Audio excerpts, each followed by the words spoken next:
अंतर्राष्ट्रीय तनाव के बीच में राहत की एक खबर सामने आई है। अमेरिकी राष्ट्रपति डोनाल्ड ट्रंप ने बताया कि ईरान की ओर से गिराए गए F-15 लड़ाकू जेट के क्रू मेंबर को अमेरिकी सेना ने बिल्कुल सुरक्षित निकाल लिया है। ईरान ने शुक्रवार को बताया था कि उसने अमेरिका के F-15 को मार गिराया, जिसमें 2 पायलट सवार थे। पहले पायलट को पहले ही बचा लिया गया था। ईरान ने अमेरिकी F-15 को अपनी वायु रक्षा प्रणाली से नीचे गिरा दिया था। अमेरिकी पायलट को पकड़ने के ईरानी दावे को खारिज करते हुए अब राष्ट्रपति ट्रंप ने दूसरे क्रू मेंबर को भी सुरक्षित निकालने का दावा किया है। तो ईरान में इजराइल की एयर स्ट्राइक के साथ साउथ इस्फहान के कई ठिकानों पर अटैक की खबर है। बताया जा रहा है कि साउथ इस्फहान इलाके में इजराइल की ओर से एयर स्ट्राइक की गई। इजरायली एयर फोर्स की ओर से यहां पर कई मिसाइलें दागी गई।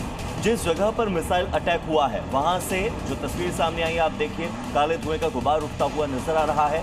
ये इस्फहान शहर है और स्ट्रेटेजिक लोकेशन है ईरान की, वहां पर इजराइल की ओर से अटैक किया गया। तो साउथ इस्फहान के कई सारे ठिकानों पर अटैक हुआ। ईरान के खत्म अल अनबिया सेंट्रल हेडक्वार्टर के मुताबिक दक्षिणी इस्फहान में खाली एयरपोर्ट के पास चलाए गए ऑपरेशन में 2 C-130 हरक्यूलिस ट्रांसपोर्ट एयरक्राफ्ट और 2 ब्लैक हॉक हेलीकॉप्टर को नष्ट कर दिया गया। दावा है कि ये सभी गिरे हुए अमेरिकी फाइटर जेट के पायलट को निकालने के मिशन पर थे। लेफ्टिनेंट कर्नल इब्राहिम जुल्फिकारी ने इसे ईरान की बड़ी सैन्य सफलता बताया। हालांकि अमेरिका ने इस दावे की पुष्टि नहीं की है। ईरान ने ड्रोन अटैक्स किए हैं। ड्रोन से केमिकल फैक्ट्री पर टारगेट किया गया। ये बहुत बड़ी खबर इस वक्त सामने आ रही है। लगातार हमलों के बीच ये केमिकल फैक्ट्री पर टारगेट किया गया है, जानकारी इस वक्त सामने आ रही है। तो ईरान ने ड्रोन अटैक किया। ये बड़ी तस्वीर।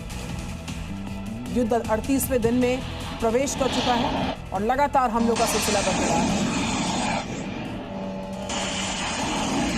केमिकल और इंडस्ट्रियल इंफ्रास्ट्रक्चर को टारगेट कर ड्रोन अटैक कर रहा है, जिससे ये युद्ध और खतरनाक होता जा रहा है, क्योंकि केमिकल फैक्ट्री पर अटैक से खतरनाक गैसों का रिसाव हो सकता है, जो इलाके की बड़ी आबादी के लिए बड़ा खतरा बन सकता है। इससे पहले भी ईरान इजराइल की केमिकल फैक्ट्री को निशाना बनाते हुए मिसाइल अटैक कर चुका है, जिसके बाद फैक्ट्री में आग लग गई थी।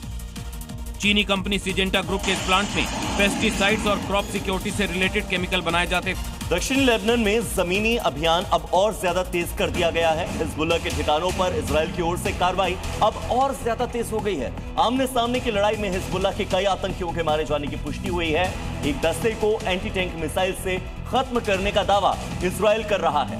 दरअसल इजराइल लेबनान में चुन चुनकर हिजबुल्लाह के ठिकानों को निशाना बना रहा है और हिजबुल्लाह की ताकत ही यही है कि वो लेबनान के रिहायशी इलाकों में छुपा हुआ है, रिहायशी इलाकों में घरों को अपना ठिकाना बनाता है। तो ऐसे में लेबनान के आम इलाके, आम लोगों के रिहायशी इलाके इजराइल के निशाने पर।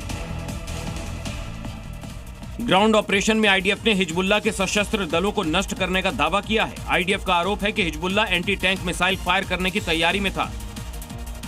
आतंकवादी संगठन के ठिकानों से एंटी टैंक रॉकेट, आरपीजी और अन्य हथियार बरामद करने का दावा भी किया गया है। आईडीएफ ने इसे स्थानीय निवासियों की सुरक्षा सुनिश्चित करने की दिशा में उठाया गया कदम बताया। आईडीएफ की डिवीजन 91 की यह मुहिम दक्षिण लेबनान में सुरक्षा बढ़ाने की दिशा में एक अहम कदम माना जा रहा है।